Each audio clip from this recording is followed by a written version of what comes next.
말씀은 사무엘하 2장 1절에서 11절까지의 말씀입니다.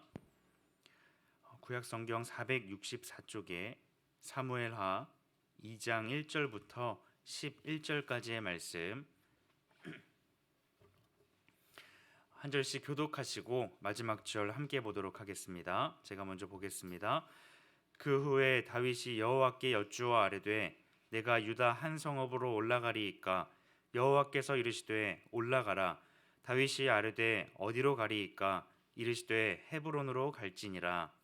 다윗이 그의 두 아내 이스라엘 여인 아히노암과 갈멜 사람 나발의 아내였던 아비가일을 데리고 그리로 올라갈 때에 또 자기와 함께한 추종자들과 그들의 가족들을 다윗이 다 데리고 올라가서 헤브론 각 성읍에 살게 하니라. 유다 사람들이 와서 거기서 다윗에게 기름을 부어 유다 족속의 왕으로 삼았더라. 어떤 사람이 다윗에게 말하여 이르되 사울을 장사한 사람은 길르앗 야베스 사람들이니이다 하매 다윗이 길르앗 야베스 사람들에게 전령들을 보내 그들에게 이르되 너희가 너희 주 사울에게 이처럼 은혜를 베풀어 그를 장사하였으니 여호와께 복을 받을지어다. 너희가 이를 하였으니 이제 여호와께서 은혜와 진리로 너희에게 베푸시기를 원하고 나도 이 선한 일을 너희에게 갚으리니 이제 너희는 손을 강하게 하고 담대히 할지어다. 너희 주 사울이 죽었고 또 유다 족속이 내게 기름을 부어 그들의 왕으로 삼았음이니라 하니라. 사울의 군사령관 넬의 아들 아브넬이 이미 사울의 아들 이스보셋을 데리고 마하나임으로 건너가 길르앗과 아술과 이스라엘과 에브라임과 베냐민과 온 이스라엘의 왕으로 삼았더라. 사울의 아들 이스보셋이 이스라엘 왕이 될 때에 나이가 40세이며 2해 동안 왕위에 있으니라. 유다 족속은 다윗을 함께 보겠습니다. 다윗이 헤브론에서 유다 족속의 왕이 된 날수는 7년 6개월이더라. 아멘. 사무엘하 1장에 보면 다윗은 사울과 또 요나단의 죽음으로 인하여서 크게 슬퍼하였습니다. 그리고 오늘 본문 2장에서 그 후에라는 말로 시작하고 있습니다. 사울과 요나단의 죽음을 가리키는 것이죠. 그동안 이스라엘을 다스렸던 사울 왕이 죽게 되었습니다. 그리고 또 다윗이 마음으로 의지하고 있었던 요나단이 죽게 되었습니다. 그 이후에 다윗이 왕으로 세워지는 이 과정이 오늘 본문의 말씀이라 할 수 있습니다. 다윗은 오늘 본문에 헤브론이라는 그 지역에서 왕이 되었습니다. 우리는 먼저 그 땅이 어떤 땅인지를 살펴볼 수 있어야 합니다. 그 땅은 유다에 있는 땅 중에서 중요한 땅이었고 넓은 땅이었습니다. 그 땅은 우리가 잘 아는 이 갈렙이 요구했던 땅이기도 하죠. 이 산지를 내게 주소서 했던 그 땅이 바로 오늘 본문의 헤브론입니다. 뿐만 아니라 이 땅은 영적으로도 중요한 의미를 가지고 있었습니다. 그냥 먹을 양식이 풍족하고 살기 좋은 땅이 아니라 그 땅은 하나님께서 아브라함과 맺으셨던 약속의 땅이었습니다. 그리고 그 땅에는 족장들의 무덤이 있는 언약의 땅이기도 했습니다. 이제 하나님의 약속에 따라서 하나님의 말씀에 따라서 다윗이 세워질 그 땅이 바로 하나님께서 언약을 맺으셨던 땅이라는 점에서 의미가 있는 곳이라 할 수 있습니다. 다윗은 자신의 아내들과 함께 그 땅으로 향하였습니다. 그리고 그 땅에서 기름 부음을 받아 왕으로 세워졌습니다. 이처럼 다윗이 그 땅으로 향할 수 있었고 그 땅에서 기름 부음을 받아 왕이 될 수 있었던 그 이유가 무엇일까요? 바로 다윗은 하나님께 물었고 하나님께서 말씀하실 때 하나님의 말씀에 즉각적으로 반응했기 때문입니다. 오늘 본문 1절 말씀에 보면 그 후에 다윗이 여호와께 여쭈어 아뢰되 내가 유다 한 성읍으로 올라가리이까 여호와께서 이르시되 올라가라. 다윗이 이르되 어디로 가리이까 이르시되 헤브론으로 갈지니라 라고 말씀하고 있는 것이죠. 이 본문을 자세히 보면 다윗은 즉각적으로 하나님께 여쭙고 있습니다. 그 일이 있고 난 이후에 다른 어떤 것도 아닌 하나님께 묻는 행동을 먼저 하고 있는 것입니다. 그리고 여호와께서 말씀하십니다. 올라가라. 그때 다윗은 다시 한번 즉각적으로 묻습니다. 어디로 가리이까? 하나님의 말씀 앞에 헤브론으로 즉각적으로 순종하여 올라갔습니다. 이 다윗의 상황을 한번 생각해 봅시다. 다윗이 놓인 상황이 어떠합니까? 사울 왕이 죽었습니다. 이제 그 나라에는 더 이상 왕이 없습니다. 그런데 여전히 블레셋으로부터 위협을 받고 있는 위험한 상황입니다. 백성들은 왕을 필요로 했고 사람들은 다윗을 좋아했습니다. 그래서 사람들은 사울이 죽인 자는 천천히요, 다윗은 만만히로다 라고 노래하고 있는 것이죠. 어떻게 보면 시간이 조금만 흐르면 그냥 왕이 될 수 있는, 마땅히 왕이 될 수 있는 그런 상황이었습니다. 어딜 가더라도 다윗은 사람들로부터 인정받을 수 있었고 왕으로 세워질 수 있는 그런 당연한 상황이었습니다. 다윗이 보기에, 또 사람들이 보기에 왕으로 세워지기 좋은 곳, 사람들로부터 인정받고 왕의 통치를 잘 감당할 수 있는 그곳을 선택하여 갈 수 있는 상황이었습니다. 그런데 다윗은 어떠합니까? 하나님 앞에 먼저 구하고 있습니다. 철저하게 하나님 앞에 나아가서 자신의 상황을 묻고 하나님의 뜻을 구하고 있습니다. 다윗은 하나님께 기도하는 사람이었습니다. 그동안의 상황을 보면 다윗은 많은 어려움들을 겪으며 살아갔습니다. 사울 왕의 위협으로부터 계속해서 도망다니는 신세였습니다. 동굴에서 숨어 지냈고 또 드넓은 광야 가운데 숨어서 지내는 상황이었습니다. 그런데 지금 다윗의 상황은 그 이전과는 전혀 다른 역전된 상황 가운데 놓이게 되었습니다. 만약 다윗이 자신의 문제로 인하여서, 자신의 상황으로 인하여서 하나님 앞에 기도한 것이었다면 이제 다윗은 기도하지 않았을 것입니다. 기도하지 않아도 되는 그 상황 가운데 놓였기 때문입니다. 하나님 앞에 묻지 않고 자신이 보기에 좋은 것으로 선택하여서 그 길로 나아갔을 것입니다. 당연하게 흘러갈 것이고 마땅히 진행될 것을 사람들도 알았고 다윗 또한 알았을 것입니다. 그런데 다윗은 하나님 앞에 묻고 있는 것이죠. 왜 다윗은 이 모든 일에 앞서서 하나님의 뜻을 묻고 구하는 것일까요?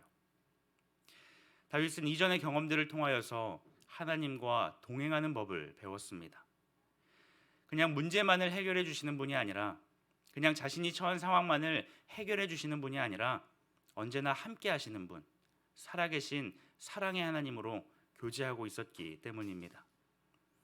그래서 하나님께 구하였고 하나님께서 말씀하실 때 즉각적으로 순종할 수 있었습니다. 다윗은 일대 왕이었던 사울과 계속해서 비교가 되고 있습니다. 사울이라는 이름의 뜻은 묻다, 구하다라는 이 이름의 의미를 가지고 있습니다. 그런데 사울이 왕으로서 통치하는 그 통치 기간의 모습은 어떠합니까? 하나님 앞에 구하지 않았고 자신의 경험과 자신의 생각을 바탕으로 통치하기 시작했습니다. 하나님께 구하기보다는 오히려 신접한 여인, 즉 무당에게 찾아가서 하나님의 뜻을 구하는 모습을 보였습니다. 또 오늘 본문 8절 이후에 보면 사울의 아들 이스보셋이 유다 지파를 제외한 모든 곳에서 왕으로서 기름 부음을 받았습니다. 그런데 그 과정이 어떠합니까? 사울의 군사령관이었던 넬의 아들 아브넬에 의해서 왕이 되었습니다. 철저하게 사람이 계획하고 사람의 힘으로써, 사람의 경험으로써 왕으로 세워졌습니다. 그와는 반대로 다윗은 어떠합니까? 하나님의 말씀을 구하는 것으로 통치를 시작합니다. 이 다윗의 모습은 장차 오실 예수님의 모습을 떠올리게 합니다. 이 땅에 오신 예수님은 어떤 분이셨습니까? 이 땅에서 어떻게 살아가셨습니까? 예수님께서는 하나님 아버지의 뜻을 구하셨고 그 뜻 가운데만 온전히 순종하셨습니다. 요한복음 6장 38절 말씀에 보면 내가 하늘에서 내려온 것은 내 뜻을 행하려 함이 아니요 나를 보내신 이의 뜻을 행하려 함이니라 라고 말씀합니다. 이 땅에 오신 예수님께서는 하나님의 말씀에만, 그 뜻에만 온전히 순종하신 분이셨습니다. 사랑하는 성도 여러분, 오늘 우리의 태도는 어떠합니까? 우리의 기도의 모습은 어떠합니까? 우리는 너무 바쁘다는 이유로 기도하지 못합니다. 중요한 일을 앞두고 또 긴박한 문제 앞에 우리는 먼저 결정하고 행동합니다. 그리고 나서 하나님 앞에 주님 잘 해결해 주셔서 감사합니다 라고 기도할 때가 있다는 것이죠. 그런데 하나님께서 원하시는 모습은 어떤 모습입니까? 먼저 하나님 앞에 간구하는 것입니다. 또 우리가 너무나도 사소한 문제 앞에 기도하지 않고 나아갈 때가 있습니다. 주님께서 바쁘시고 주님께서 위대하신 분이신데 이 작고 사소한 문제까지 하나님 앞에 아뢰을 필요가 있을까? 그렇게 생각하며 우리의 뜻대로 결정하고 우리의 뜻대로 살아간다는 것이죠. 또 우리는 이 땅 가운데 하나님 나라를 세워가야 할 하나님의 백성들입니다. 우리의 할 일이 무엇입니까? 하나님 말씀에 순종하여서 선한 행동들을 할 수 있어야 합니다. 세상과는 구별되어서 하나님의 이름으로 좋은 일들을 할 수 있어야 하는 것이죠. 그 일들을 통하여서 하나님께서는 이 땅 가운데 하나님 나라를 이루어 가십니다. 그런데 가장 중요한 것이 무엇입니까? 이 일들 앞서서 우리가 행해야 할 일들이 무엇입니까? 바로 기도하는 것입니다. 하나님의 뜻을 구하는 것입니다. 하나님 앞에 기도하지 않고 하나님의 뜻을 구하지 않고 하는 일들은 하나님 보시기에 좋지 않은 모습입니다. 우리는 하나님 말씀 앞에 오직 기도함으로 순종함으로 그 나라를 세워갈 수 있어야 합니다. 무소식이 희소식이다라는 말이 있죠. 누군가로부터 특별한 연락이 없다면 좋은 일이 있겠거니 나쁜 일이 없겠거니라고 생각하며 살아갑니다. 하지만 하나님께서는 우리의 그런 모습을 원하지 않으십니다. 무소식이 희소식이겠지. 하나님 앞에 간구하지 않고 우리의 상황을 아뢰지 않는 것이 아니라 모든 상황 가운데 매일의 삶 가운데에서 순간순간마다 하나님 앞에 구하며 하나님 앞에 우리의 상황을 아뢰며 나아갈 수 있기를 간절히 소망합니다. 우리의 삶 가운데에서 허락하신 이 삶 가운데에서 하나님의 뜻을 구하며 나아가는 여러분 되시기를 소망합니다. 당연하게 흘러갈 수 있는 상황, 기도하지 않아도 될 것 같은 그 상황 가운데에서도 철저하게 하나님 앞에 엎드리며 하나님의 뜻을 구하며 그 뜻대로 순종하며 나아갈 수 있는 우리들 되기를 간절히 소망합니다. 그래서 우리를 통하여서 이 땅 가운데 이루어 가실 하나님 나라를 겸손하게 함께 세워가는 우리 모두가 되기를 주님의 이름으로 축복합니다. 기도하겠습니다. 하나님 감사합니다. 오늘도 우리의 삶 가운데 함께하여 주시니 참으로 감사합니다. 하나님 나라의 백성으로서 오늘 우리가 속한 곳에서 그 나라를 세워가기를 간절히 원합니다. 무엇보다 하나님의 뜻을 구하게 하시고 그 뜻대로 순종함으로 그 나라를 세워갈 수 있도록 주님 함께하여 주시옵소서. 주어진 삶 가운데 교만하지 않게 하시고 겸손하게 오직 하나님 앞에 엎드리며 나아가는 우리의 모든 삶들 되게 하여 주시옵소서. 감사드리며 예수님의 이름으로 기도드립니다. 아멘. 이 시간 말씀을 기억하며 함께 기도하기를 원합니다. 오늘 본문의 다윗은 하나님의 뜻을 묻는 모습이었습니다. 힘들고 어려운 위기의 상황이었기 때문에 기도한 것이 아니라 하나님 앞에 기도하지 않을 것 같은 상황 가운데 있을지라도 다윗은 철저하게 하나님의 뜻을 구하고 묻는 사람이었습니다. 하나님, 우리 또한 우리의 삶 가운데 어떠한 상황에 놓여 있든지 하나님께 기도하는 삶 되게 하여 주시옵소서. 하나님의 뜻을 구하는 삶 되게 하여 주시옵소서. 그리하여서 그 말씀 가운데에만 온전히 순종할 수 있는 우리의 삶 되게 하여 주시옵소서. 함께 기도하시고 또 특별 새벽 기도회가 계획 중에 있습니다. 이 특세를 통하여서 하나님께 기도하는 시간 되게 하시고 하나님의 뜻을 발견함으로 결단하는 시간 되게 하여 주시옵소서. 새생명 축제를 앞두고 준비하고 있는 프로그램들이 있습니다. 갓 프로젝트를 통하여서 하나님의 이름으로 선한 일들을 감당하는 오늘 우리의 삶 되게 하여 주시옵소서.